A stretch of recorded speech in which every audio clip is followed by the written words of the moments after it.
Hello AOS fans, Robin here, back once again, and today it's this month's Glory Points article for you. Yes, once a month we go through Dave Andrews' Glory Points column from the latest White Dwarf, and this is July's issue, or possibly June's issue. No, I think this is July's issue, which comes out in the middle of June, because that's how magazines work.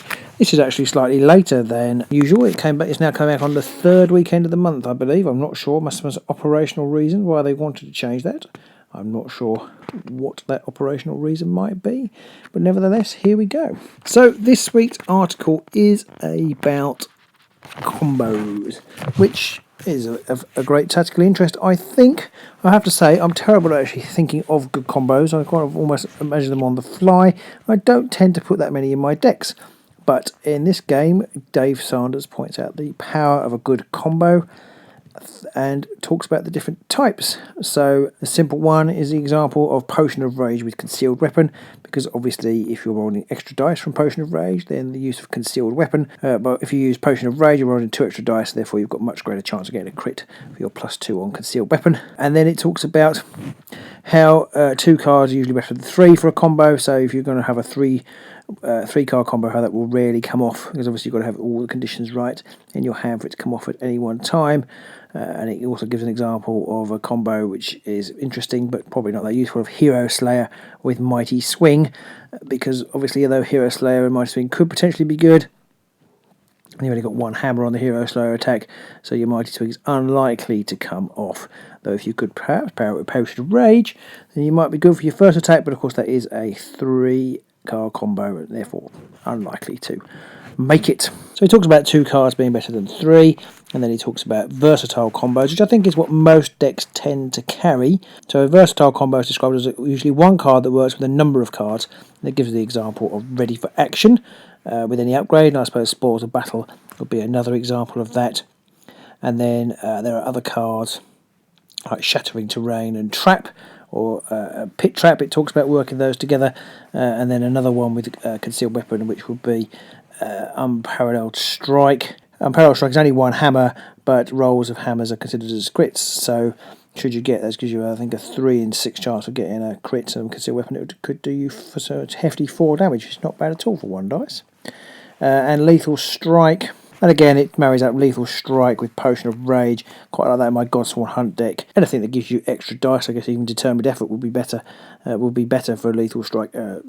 Light Armour is another one. So these cards, and that's kind of how most decks I think are built with that in mind. Lots of cards that will work synergistically together, so you're not trying to get 2 things in the same place at the same time. It's like any X card from this pool, an X card from that pool, 1 card from this pool, 1 card from that pool, and they're all interchangeable, and therefore they're much easier to get the combos off that way. It's not quite how he describes it here, that they are called as versatile combos, and I think obviously the most versatile and most taken one is, as he says, Ready for Action. Then he goes on to impact combos, and these are some combos. There are some combos worth including in your deck, even if they're not as versatile, because they have an immediate impact and are difficult to count. So what does he give an example of that? He puts together, I would never think of this as Centre of Attention and Piling On, where there's +1 damage for each supporting fighter. So if you've got a cluttered board, then Centre of Attention is great for drawing people in. So that's pretty handy, with Piling On, giving those extra damages. And then Shard Gale and Life Surge, could be useful. Shard Gale, always difficult to know when to use Shard Gale, if to use Shard Gale. But yeah, Shard Gale and Life Surge he talks about using as a way of sort of knocking some people out, but healing your own up. Good for multi-wound characters, I guess. But again, I'm not sure I would ever try and use that, because you really do need both in hand at the same time. And then finally, this third category of combos is utility combos. Now, the unfortunate thing about the utility combos is that there's a mistake in it. But anyway, this is utility combos. He says are combos that directly relate to your strategy and make it more likely to work. So a good kind of combo is Shard Caller and any of the keys set. Shard Caller is the card that you can, at the beginning of action phase, you can switch an objective held by this fighter with any other objective. That is useful. Shard Caller, though, is only at the beginning of each phase. Again, I'm not too sure how useful in practice that is.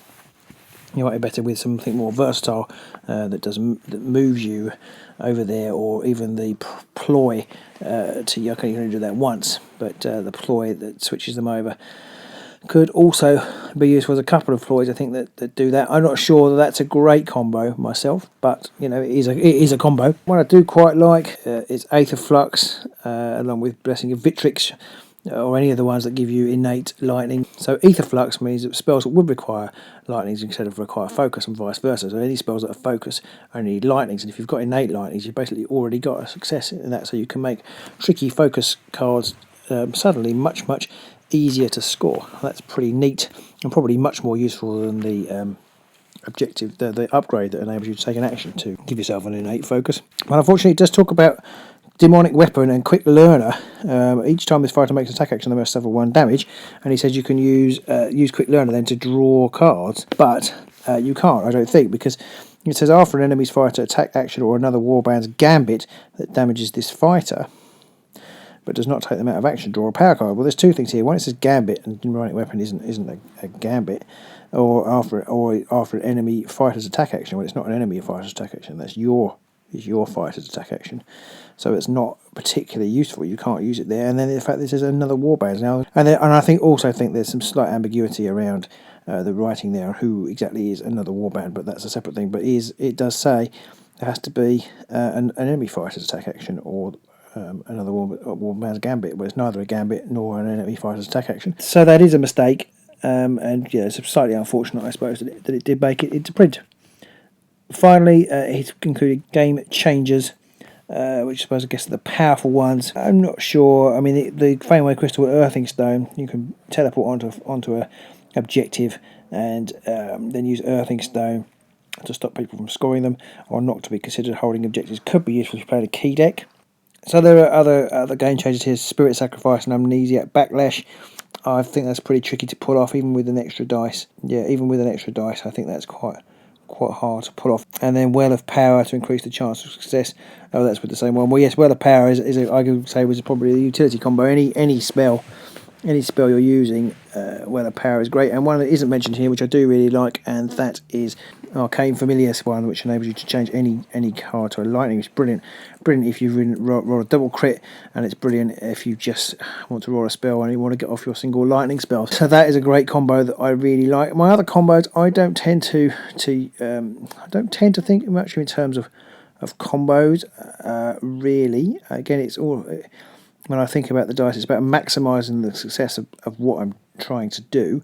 And so I guess that it might be considered a combo, but the combos are normally play cards to lead towards an objective rather than to try and build massively powerful attacks or effects. Because you do combos like a sudden growth with spectral wings, it's quite handy because you've suddenly got you've got the defense, but you've also got the movement across the board. So that's quite a nice one that I do quite like when I can get it off. But what are your favourite combos? I think combos are a slightly odd thing. Like I say, I think decks are built generally to work towards the objectives, and perhaps you don't build cards in to work together, or certainly not what I call the utility combos, or these ones that they have to work the only same way. I would say the more flexible combos, like ready for action and things, they don't really count as combos. They're just kind of, I don't think, they're kind of almost just that's the way you play the game. But they definitely obviously exist within the game. I think the problem with the cards that rely on each other is you can get a situation that I know Pete has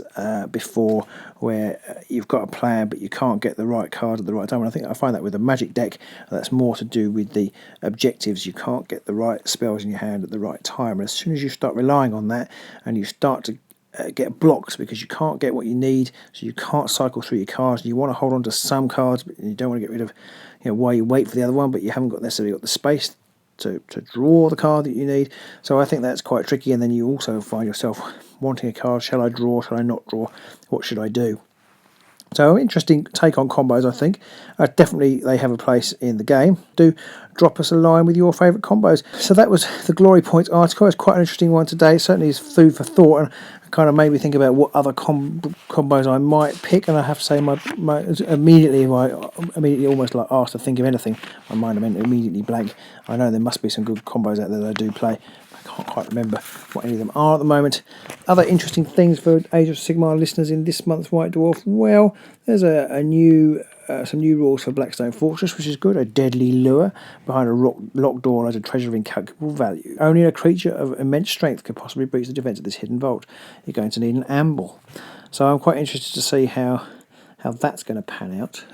Interesting. About Pete and I are only at the beginning of our journey into the Blackstone Fortress, so but maybe in future months we'll play a deadly lure. And there's even kill team rules for playing within a Blackstone Fortress, which I think is really cool. And if we have more time to play kill team, I would definitely want to do that. I think the Blackstone Fortress tiles are really great for that kind of close combat, running about shooting each other game. So that would be really neat to play. Not sure we'll ever get there, but maybe one day we will. So there you go, that's this month's White Dwarf and the Glory Points article. Let me know what you think. Let me know your favourite combos. Until next time, bye!